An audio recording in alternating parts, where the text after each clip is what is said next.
सभी पवित्र भाई बहनों को प्रभु यीशु मसीह के पवित्र और सामर्थी नाम में शालोम अलैकुम। और आज हम एक मैसेज भेज रहे हैं उन तमाम प्रिय भाई बहनों को जो Jesus Christ New Testament salvation doctrine में विश्वास रखते हैं और प्रभु यीशु मसीह की पवित्र सेवा के लिए समर्पित हैं। उन सब लोगों के लिए मैं पास्टर अब्राहम कुट्टी के थ्रू ये मैसेज भेज रहा हूँ आप लोगों को। आपको बहुत प्रभु का आशीष और बरकत प्राप्त हो और आप प्रभु यीशु मसीह के अनुग्रह में बढ़ते जाएं और परमेश्वर की तारीफ करते रहें। मैं अपने और आपके लिए पढ़ना चाहूँगा कुलुस्सियों की पत्री 2 अध्याय और पहले 3 वचन। यहाँ इस प्रकार से लिखा है, मैं चाहता हूँ कि तुम जान लो कि तुम्हारे और उनके जो लौदीकिया में हैं उन सब के लिए जिन्होंने मेरा शारीरिक मुंह नहीं देखा है मैं कैसा परिश्रम करता हूँ, ताकि उनके मन में शांति हो और वे प्रेम से आपस में गठे रहें और वे पूरी समझ का सारा धन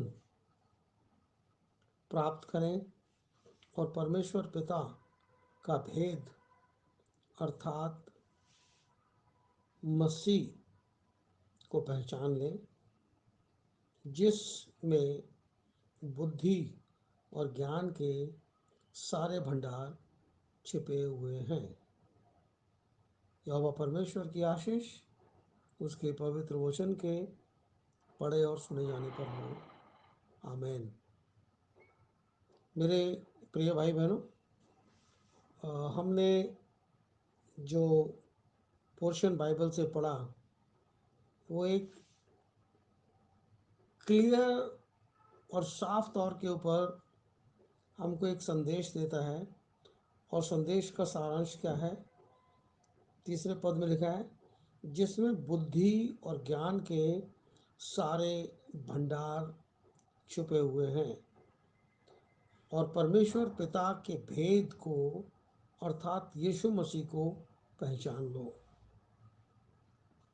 आज सारी पृथ्वी के ऊपर एक सवाल के ऊपर लोग बहस कर रहे हैं, आपस में चर्चा कर रहे हैं, और वो सवाल है कि वास्तव में यीशु मसीह कौन है। ये लोगों के बीच में पिछले 2000 सालों से प्रचार किया जा रहा है। जब से प्रभु यीशु मसीह का स्वर्गारोहण हुआ और पेंतिकोस्त के दिन कलीसिया का अस्तित्व इस पृथ्वी के ऊपर आया। मैंने आपसे एक बात बोला कि कलीसिया का अस्तित्व इस पृथ्वी के ऊपर आया क्योंकि वास्तव में परमेश्वर की जो योजना है वो योजना पृथ्वी के लिए है और उस पृथ्वी के ऊपर जो कार्यान्वयन का कार्य है वो पृथ्वी के ऊपर ही होगा। परंतु हम इस पृथ्वी के ऊपर रहने वाले लोग नहीं हैं, क्योंकि हमारी संगति तो परमेश्वर के साथ है और परमेश्वर ने इसीलिए एक परिवार को बनाने की मंशा से आदम की उत्पत्ति करी कि वो आदम के साथ अपने संबंध को बना के रखे। परंतु हम जानते हैं कि आगे बढ़ते ही क्या हुआ और किस प्रकार से आदम परमेश्वर की हुजूरी से दूर हो गया। पर मसीह यीशु ने उस दूरी को अपने क्रूसिफिक्शन के द्वारा, अपने बलिदान के द्वारा जो कलवरी के ऊपर उसने दिया, हमें परमेश्वर की उस बारगाह में लाके खड़ा कर दिया है। मैं अक्सर जब प्रचार करता हूँ परमेश्वर के पवित्र वचन से, तो मुझे कुछ बातें हर संदेश में नज़र आती हैं। कौन सी वो बातें हैं? पहली बात ये है कि पूरी बाइबल के अंदर जब कभी भी हम देखते हैं तो हमको प्रभु यीशु मसीह का क्रूसिफिक्शन नज़र आता है। जब हम ध्यान देते हैं इन चीज़ों के ऊपर तो हमको प्रभु यीशु मसीह का नाम से बैप्टिज़्म नज़र आता है। तीसरी, हम जब और ध्यान मनन लगाते हैं तो हमको ये मालूम पड़ता है कि हम रहते तो पृथ्वी के ऊपर हैं, पर ये हमारा परमानेंट अबॉर्ड नहीं है, ये हमारा परमानेंट घर नहीं है, ये हमारा टेम्पररी अबॉर्ड है। टेम्पररी अबॉर्ड कैसे, हम इसको समझने का प्रयास करते हैं। क्योंकि घर, बाइबल कहती है कि जब हमारा मनुष्य सरीखा डेरा गिराया जाएगा तो हमको आसमान पर एक चिरस्थायी यानी कि परमानेंट घर मिलने वाला है। तो जब वो हमें परमानेंट घर मिलने वाला है, चिरस्थायी घर मिलने वाला है, तो जो ये हमारा मनुष्य जैसा शरीर का डेरा यानी कि जो शरीर हमारा ढाया जाएगा, तब हमें परमानेंट घर मिलने वाला है। तो जब हम उसकी तैयारी इस पृथ्वी के ऊपर करते हैं तो बहुत सारे लोगों की बहुत सारे विचार हैं, परंतु सत्य वचन परमेश्वर के इस बाइबल के अंदर आया है, और उस बाइबल के अंदर आने के सबब से हम कुछ चीज़ों को इस प्रकार से जानते हैं कि जैसे वो मान लो हमारे बीच में घटित हुई। तो सबसे पहला एक बात मैं आपके साथ शेयर करना चाहता हूँ, जो मिस्ट्री ऑफ गॉड है, जो परमेश्वर के रहस्य के अंदर है। और जो मिस्ट्री ऑफ गॉड है, mystery of God is Christ. परमेश्वर का जो भेद है वो मसीह यीशु है, और उसके देह धारण करने से उसके अंदर परमेश्वरत्व की सारी सामर्थ शरीर समेत उसके अंदर रहती है, और उसके अंदर अलौकिक बुद्धि और ज्ञान और उद्धार करने की क्षमता और परमेश्वर से मिलाने का पूरा इंतज़ाम है। हम इसके ऊपर थोड़ा सा ध्यान करेंगे, और हम ध्यान करेंगे कुलुस्सियों की पत्री और उसके 2 अध्याय और उसके 9 वचन के पास हम जाएंगे। कुलुस्सियों की पत्री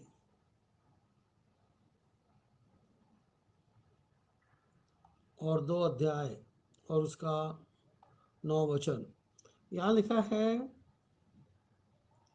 क्योंकि उसमें ईश्वरत्व की सारी परिपूर्णता सहदेव वास करती है। जो अबार्ड हमारे बीच में आया, जिसने हमारे बीच में डेरा किया, बाइबल कहती है एक कुंवारी गर्भवती होगी, वो पुत्र जनेगी, और तू उसका नाम इमैनुअल रखना, जिसका मतलब है कि परमेश्वर हमारे साथ। इशाया 7 बाब के 14 पद में लिखा है। और जब उसने हमारे बीच में डेरा किया तो वो उस वक़्त परमेश्वर हमारे साथ था। इसीलिए यहाँ पर कुलुस्सियों की पत्री 2 अध्याय के 9वें पद में ये आया है, क्योंकि उसमें ईश्वरत्व की सारी परिपूर्णता सदा वास करती है। तो जो परमेश्वर है, जो अनादिकाल से अनंत काल तक का परमेश्वर है, वो उस बॉडी के अंदर, शरीर के अंदर था, और इसलिए परमेश्वर ने हमारे बीच में डेरा किया, और उस डेरा करने के सबब से वो हमारे बीच में चला फिरा, उठा बैठा, और हमने उसकी सामर्थ को अपने बीच में, अपने मध्य में वरन अपनी आंखों के सामने उसको देखा। और देखने के सबब से आज हमें ये ज्ञात होता है कि परमेश्वर जो करुणामय परमेश्वर है, जिसने हमारे छुड़ाने का पूरा इंतज़ाम किया है, वो आज हमें किस बात की ओर इंगित करता है। मैं अभी हमने पढ़ा कि जो मिस्ट्री ऑफ गॉड कैसे है, मसीह मिस्ट्री ऑफ गॉड कैसे है, क्योंकि उस मसीह के अंदर परमेश्वरत्व की सारी सामर्थ सदैव वास करती है। और जब सारी सामर्थ उसके अंदर सदैव वास करती है, तो इसमें कोई डाउट नहीं है कि यीशु मसीह जीवित परमेश्वर है। और जब यीशु मसीह जीवित परमेश्वर है, तो हमें इससे आगे कोई और बात जानने का प्रयास भी नहीं करना।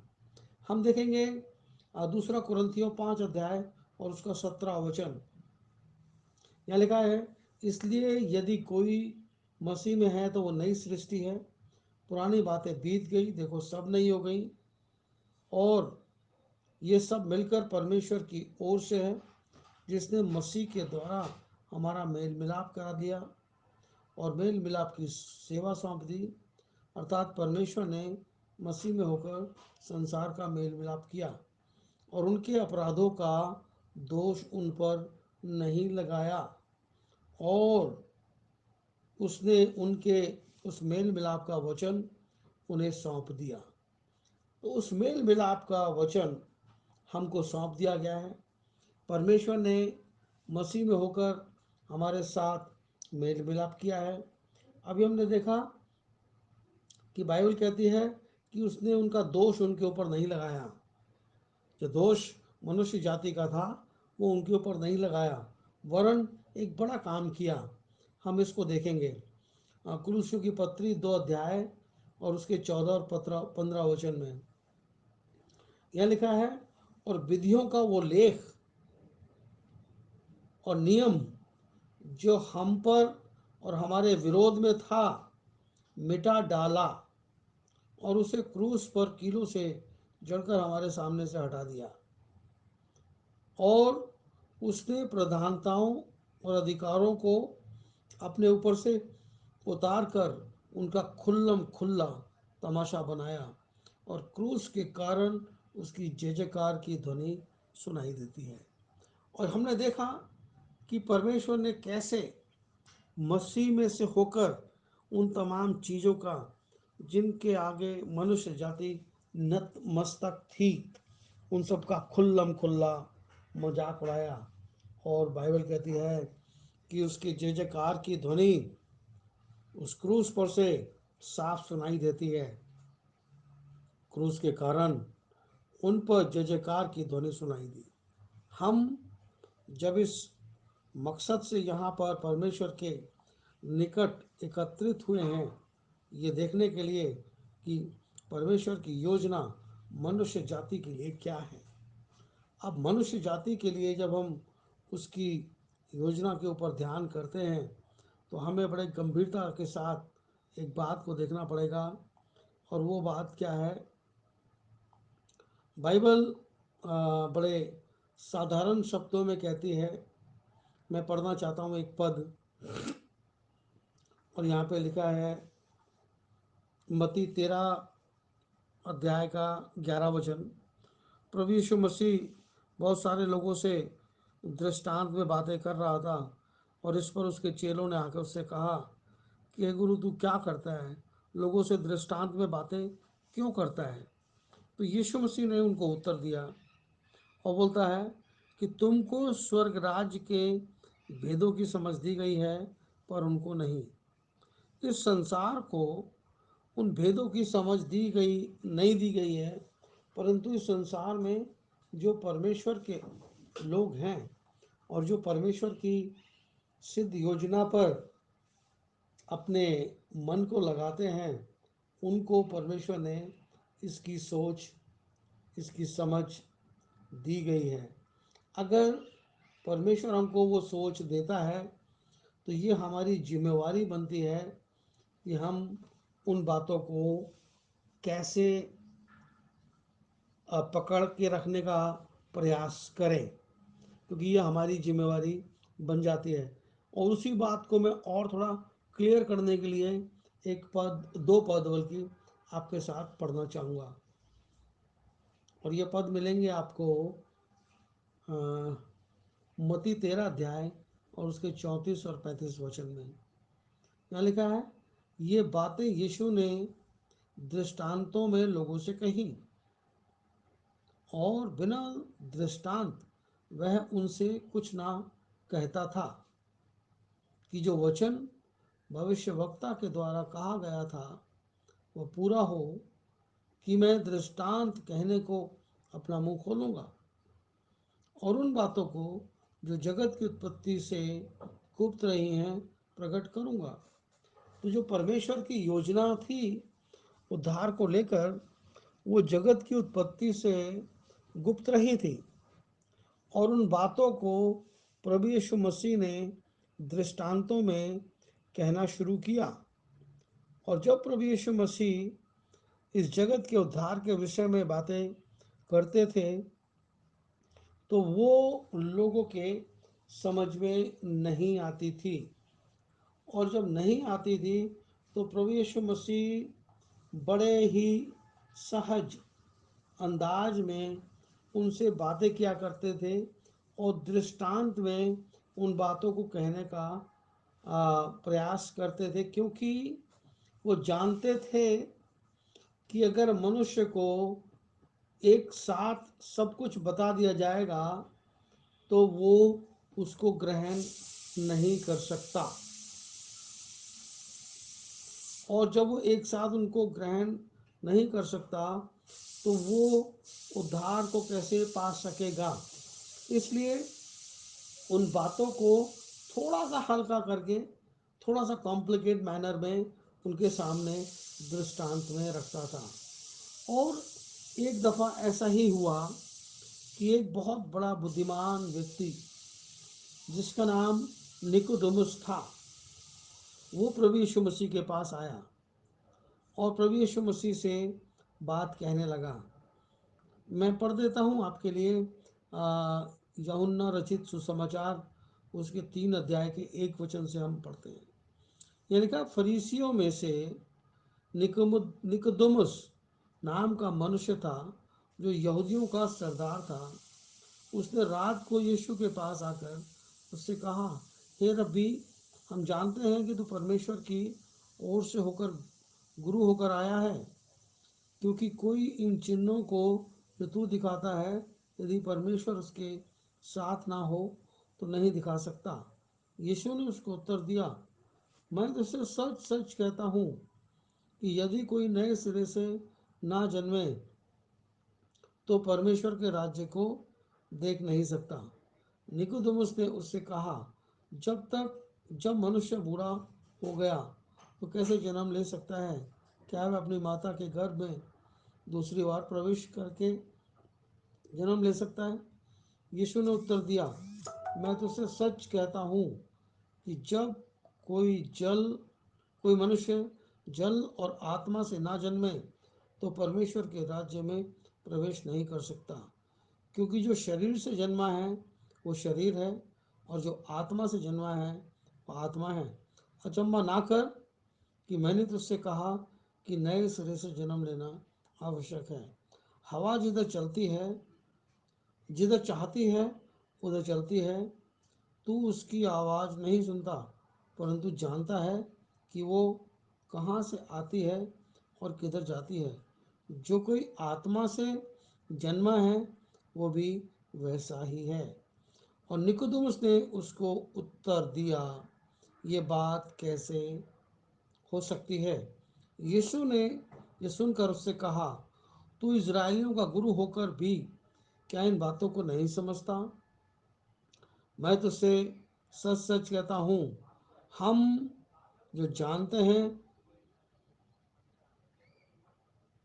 वो कहते हैं, और हमने देखा है उसकी गवाही देते हैं, और तुम हमारी गवाही ग्रहण नहीं करते। जब मैंने तुमसे पृथ्वी की बातें कही और तुम विश्वास नहीं करते, यदि मैं स्वर्ग की बातें कहूँगा तो फिर तुम क्यों कर विश्वास करोगे। मनुष्य को जब पृथ्वी के ऊपर उसके उद्धार से संबंधित बातें बतलाई जाती हैं, उसको मुश्किल मालूम पड़ती हैं, परंतु ये बातें उतनी मुश्किल नहीं हैं, क्योंकि लोग उसको समझने का प्रयास करते हैं। परंतु बाइबल कहती है ट्रस्ट मी, बिलीव मी। और प्रभु यीशु मसीह ने उस सांवरी स्त्री से जो उसको उस कुएं के ऊपर मिली थी, उससे भी यही कहा कि अगर तू जानती कि वो कौन है जो तुझसे बातें करता है और तू उससे वो जल मांगती, तो तुझको वो पानी देता जिसको पीकर तू फिर दोबारा प्यासी नहीं होती। उसने भी ये सवाल करा कि कुआं इतना गहरा है, तेरे पास कोई बर्तन नहीं है, तेरे पास रस्सी नहीं है, तू वो जल कहाँ से देगा। और जब उसने उसके हृदय के राजों को खोला तो वो तुरंत जान गई कि ये तो मसीह है।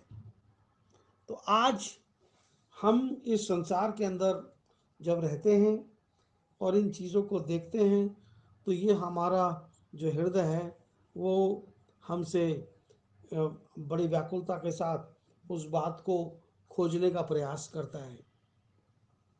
हम नए नियम में प्रेरितों के काम के अंदर एक कलीसिया का जिक्र सुनते हैं जिसका नाम है विरिया की कलीसिया। और वो जो कलीसिया थी वो वास्तव में धन्य कलीसिया है, मुबारक कलीसिया है, क्योंकि वो एक तो नई कलीसिया थी आज से 2000 साल पहले। और परमेश्वर का वचन भी उस वक़्त लोगों के बीच में पहली दफ़ा प्रचारा जा रहा था। कोई माध्यम नहीं था उनको टेस्ट करने के लिए कि ये वचन सत्य है कि असत्य है। परंतु आज की तारीख में जब हम 2023 के अंदर इस बात को रिकॉर्ड कर रहे हैं 16 फरवरी के दिन, तो मेरे अजीज 16 जनवरी के दिन सॉरी, तो मेरे अजीज़ों, आपको ये बात मालूम होनी चाहिए, आज के टाइम में प्रिंटेड बाइबल हर भाषा के अंदर, हर कंट्री के अंदर, कई कई लैंग्वेज के अंदर ये अवेलेबल है, प्रिंट मीडिया में अवेलेबल है और ऐप्स के ऊपर अवेलेबल है। जब इसकी मात्रा इतनी बहुतायत में है तो आज लोग वो खोज, वो ढूंढ, वो परिश्रम नहीं करते जो उस समय विद्या की कलीसिया करती थी। वो क्या करती थी, जब पौलुस उनके बीच में प्रचार करके चले जाते थे तो वो रात के वक़्त बैठकर उन बाइबल के जो अवशेष थे जिनसे बाइबल बना के उनको प्रोवाइड की जाती थी, वो उसमें ढूंढते थे क्या जो हमारे बीच में प्रचार किया गया है ये बात सत्य है कि नहीं। तो वो हर बात को परख कर देखते थे। आज आवश्यकता है कि आज बड़े विद्वान लोग बड़े बुद्धिमानी से परमेश्वर के वचन को आपके बीच में रख रहे हैं। स्पेशली अगर मैं बात करूं JCNTSD ग्रुप के अंदर बहुत प्रख्यात पंडित लोग हैं ये। पंडित मैंने बोला बुद्धिमान लोगों को पंडित कहा जाता है। ये बहुत बुद्धिमान लोग हैं, ये बड़े खोजबीन करके आपके सामने चीज़ों को परोसते हैं। आज आपको मन लगाकर इनको सुनना है, समझना है, लोगों के साथ बातचीत करना है, लोगों के साथ शेयर करना है, क्योंकि हम जिस दौर में आज यहाँ पर बैठे हैं, आज हमारा अभिप्राय केवल ये है कि हम केवल सुनने वाले ना बने, परंतु इसको समझकर, उसको चलकर, उसको प्राप्त करने वाले बने। एक चीज़ हम क्योंकि मिस्ट्री ऑफ क्राइस्ट के ऊपर बात कर रहे हैं, मसीह आज लोगों के बीच में एक भेद है, तो मैं जब ये बात आपसे कर रहा हूँ तो मैं चाहूँगा कि आप एक छोटी सी बात को और सुने आज के दिन। और वो बात क्या है, वो बात है इसी 13 अध्याय के अंदर मती के 7 दृष्टांत प्रभु यीशु मसीह ने और बोले हैं।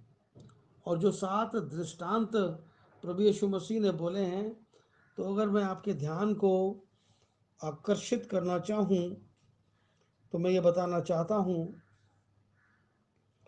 कि प्रकाशित वाक्य के अंदर 1 अध्याय और 2 अध्याय के अंदर वहाँ पर 7 कलीसियाओं का वर्णन है।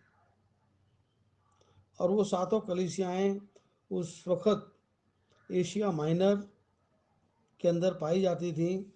आज के हालात के अंदर वो मॉडर्न टर्की है, और वहाँ पर इन 7 कलीसियाओं का अस्तित्व था।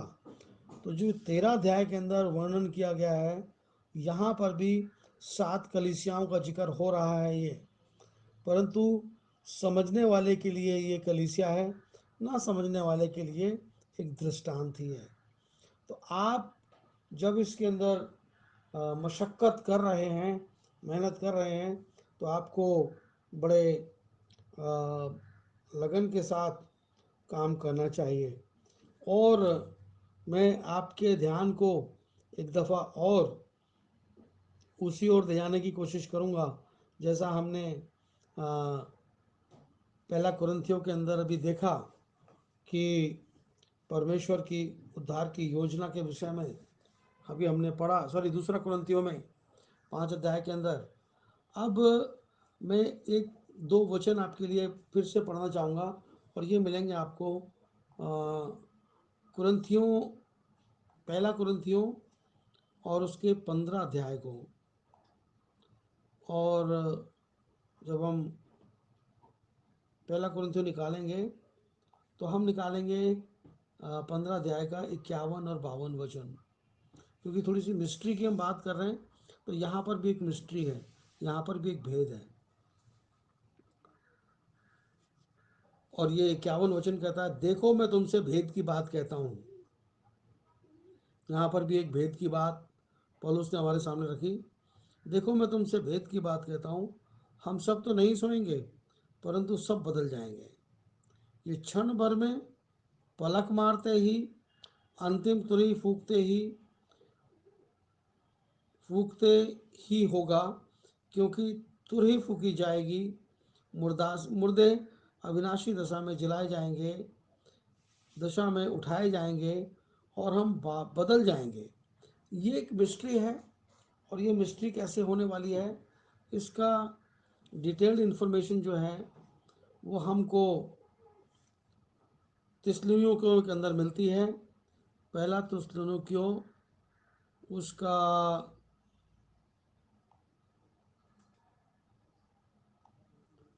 4 अध्याय और 15 वचन से हम पढ़ेंगे। यहाँ लिखा है, क्योंकि हम सब प्रभु के वचन के अनुसार तुमसे कहते हैं कि हम जो जीवित हैं और प्रभु के आने तक बचे रहेंगे, तो हम कभी भी सोए हुओं से कभी भी आगे ना बढ़ेंगे। एक बात बड़ा क्लियर है कि जो लोग अपने जीवन काल में प्रभु यीशु मसीह के ऊपर विश्वास करते हुए अपने जीवन को संपूर्ण करके प्रभु में सो गए हैं, उनको या उनके परिवार को या उनके प्रियजनों को लिए ये एक आनंद का विषय है। क्या आनंद का विषय है? हमने 15 पद में पढ़ा, क्योंकि हम प्रभु के वचन के अनुसार तुमसे ये कहते हैं कि हम जो जीवित हैं और प्रभु के आने तक बचे रहेंगे, तो सोए हुए से आगे कभी नहीं बढ़ेंगे। क्योंकि प्रभु आप ही स्वर्ग से उतरेगा, उस समय ललकार और प्रधान दूत का शब्द सुनाई देगा, और परमेश्वर की तुरही फूकी जाएगी, और जो मसीह में मरे हैं वो पहले जी उठेंगे। तो जो परमेश्वर के योजना के अंतर्गत वो जो पहले मर गए हैं या सो गए हैं, वो पहले जी उठेंगे। ये उनके लिए बहुत बड़ी खुशी का कारण है, आनंद का कारण है। क्योंकि हर शख्स अपने जीवन को इसलिए मसीह में बिताना चाहता है कि अगर वो मर भी जाए, जिस दिन प्रभु यीशु मसीह इस संसार में अपनी महिमा के लिए आएगा, और वो अपने पैर को इस वक्त, आप उस दिन ज़मीन पे नहीं लगेगा, परंतु उसके आने से क्या होगा, मुर्दे अविनाशी दशा में जलाए जाएंगे। जब मुर्दे अविनाशी दशा में जलाए जाएंगे, 17 वचन कहता है, तो हम जो जीवित हैं और बचे रहेंगे उसके साथ बादलों पर उठा लिए जाएंगे कि हवा में प्रभु से मिलें। तो प्रभु क्या करेगा, आएगा, मुर्दे जलाए जाएंगे और जलाए जाने के बाद उनको वो ट्रांसलेट करेगा ग्लोरीफाइड बॉडी के अंदर। और वैसे ही जो जीवित रहेंगे उस वक्त उन सब लोगों को भी वो ट्रांसलेट करेगा ग्लोरीफाइड बॉडी के अंदर। और जो जीवित लोग ग्लोरीफाइड किए जाएंगे, ग्लोरीफाइड बॉडी के अंदर तब्दील किए जाएंगे, इसको ये जगत जानता है रैप्चर के नाम से। यानी कि उनका उस वक्त क्या हो जाएगा, स्वर्गारोहण हो जाएगा, वो स्वर्ग के लिए उठा लिए जाएंगे। और बाइबल कहती है इस रीति से हम सदा प्रभु के साथ रहेंगे। हम हमारे लिए जो परमेश्वर की योजना है वो बड़ी अद्भुत योजना है, और इसीलिए ये मसीह का भेद भी है। और जब ये मसीह का भेद है तो मेरे अजीज़ भाइयों और बहनों, मैं आपको ये बात बड़े हर्ष के साथ कहना चाहता हूँ कि अगर हम सब जो प्रभु के वचन के अनुसार अपनी ज़िंदगी को इस पृथ्वी के ऊपर उसकी महिमा के लिए व्यतीत करते हैं और ये जानने का प्रयास करते हैं कि परमेश्वर की योजना हमारे जीवन से क्या है, क्योंकि हमें एक जीवित आशा दी गई है। हम पतरस की पत्री में पढ़ते हैं जीवित आशा। वो जीवित आशा क्या है? वो जीवित आशा यही है कि मसीह का जो ये भेद है, जो भेद है कि मसीह का हमारी ज़िंदगी के अंदर क्या प्रभाव है, वो हमें जीते जी परमेश्वर में आशीष देते हैं। आशीष क्या आशीष? कि हम इस जीवन काल में अपने उद्धार को देखें। आज आशीष की अगर हम बात करें या बरकत की बात करें, तो जो जगत है वो एक ऐसे गॉस्पल को प्रीच करता है जो वास्तविकता में संपूर्ण गॉस्पल नहीं है। क्योंकि गॉस्पल या सुसमाचार वो है जिसके अंदर मुर्दे जलाए जाएंगे, ये कन्फर्म्ड है। ये सबसे बड़ी आशीष है। ये आशीष नहीं है कि हम दुनियावी लग्जरी के अंदर अपनी ज़िंदगी को बिताएं और मर जाएं। अगर हमें मरना ही है और उसके बाद अगर हमारा उद्धार नहीं है, तो इंसान अपने तरीके से जैसे जी रहा है वो उसके लिए ठीक है। परंतु मसीह में हमको एक बहुत बड़ी आशीष है, और वो आशीष ये है कि हम जिलाए जाएंगे। और जब जिलाए जाएंगे तो हम मुर्दों में से भी जिलाए जाएंगे। जो जीवित रहेंगे वो बदल जाएंगे। ये हमारे लिए एक लिविंग होप है। और जब हम इस लिविंग होप को डेली याद करके अपने जीवन के सफ़र में हम आगे को बढ़ते हैं, तो जो मिस्ट्री ऑफ क्राइस्ट है कि मसीह क्या है, मसीह का भेद क्या है, और उसको हम जानकर, इस बात को समझकर, अपनी ज़िंदगी का एक अटूट हिस्सा बनाकर जब हम आगे को चढ़ते हैं, तब हम इस बात से आनंदित होते हैं कि वास्तव में परमेश्वर ने हमारी जिंदगियों के अंदर वो बात भी पूरी की है। लिखा है कि जिसमें बुद्धि और ज्ञान के सारे भंडार छुपे हुए हैं। आज अगर हम मसीह यीशु में पाए जाते हैं और हम बुद्धिमानी से ना चलें या ज्ञान की बात को ना समझें, तो फिर हम जिंदगी में परमेश्वर के वचन को अपनी ज़िंदगी में पूरा नहीं कर रहे। हमें उसको पूरा करना है। हमारे मनों में शांति और प्रेम आपस में गठे रहें, और हम अपनी पूरी समझ का सारा धन प्राप्त करके परमेश्वर पिता के भेद को अर्थात मसीह को पहचान कर हम उसमें बने रहें। क्योंकि पौलुस ने यही कहा, वो कहते हैं मैं चाहता हूं कि तुम जान लो कि तुम्हारे और उन के जो लौदीकिया में रहते हैं उन सब के लिए जिन्होंने मेरा शारीरिक मुंह नहीं देखा कि मैं कैसा परिश्रम करता हूँ। आज हमको भी जो प्रभु यीशु मसीह में आनंदित रहते हैं, उनको ये बात जरूर से मालूम होनी चाहिए कि परमेश्वर जो उद्धार करने वाला हमारा परमेश्वर है, उसने हमें अपना पवित्र वचन इसलिए दिया ताकि हम उसके अंदर एक मेहनत करें, उसको हम अपनी ज़िंदगी के लिए साकार करें। क्योंकि क्योंकि आज हमारे लिए एक ये बहुत बड़ी उपलब्धि हो सकती है अगर हम परमेश्वर के वचन को अपनी ज़िंदगी का हिस्सा बनाएं और मसीह को पहचान कर और उसके द्वारा किए गए कार्य को अपनी ज़िंदगी का हिस्सा बना लें। और ये एश्योरेंस हमें मिल जाए कि हम अगर मर भी जाएं इस पृथ्वी के ऊपर, तो एक दिन जिस दिन मसीह आएगा उस दिन हम जिलाए जाएंगे। और जब हम जिलाए जाएंगे तो परमेश्वर की महिमा के सिंहासन पर हमें उठाया जाएगा और हमें उस ग्लोरीफाइड बॉडी को पहनकर तब्दीली के अंदर लाकर, क्योंकि गलतियों की पत्री 3 बाब और 27 वचन में लिखा है कि जितनों ने मसीह में बपतिस्मा लिया उन्होंने मसीह को पहन लिया। तो हम मसीह को पहन लेते हैं और वो पहनना, वो ग्लोरीफाइड राइचस गारमेंट है, वो धार्मिकता का वस्त्र है। और जब हम उसको धारण कर लेते हैं तब हम परमेश्वर की हुजूरी में प्रस्तुत किए जाने के योग्य ठहरते हैं।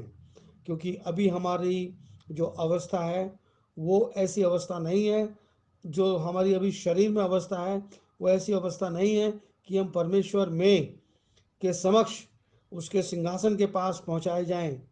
क्योंकि परमेश्वर अति पवित्र है और वो अति पवित्र परमेश्वर के सामने ये जो शरीर वाला मनुष्य है ये उसको देख नहीं सकता, उसको बर्दाश्त नहीं कर सकता। इसलिए परमेश्वर ने हमें अपना पवित्र वचन दिया है।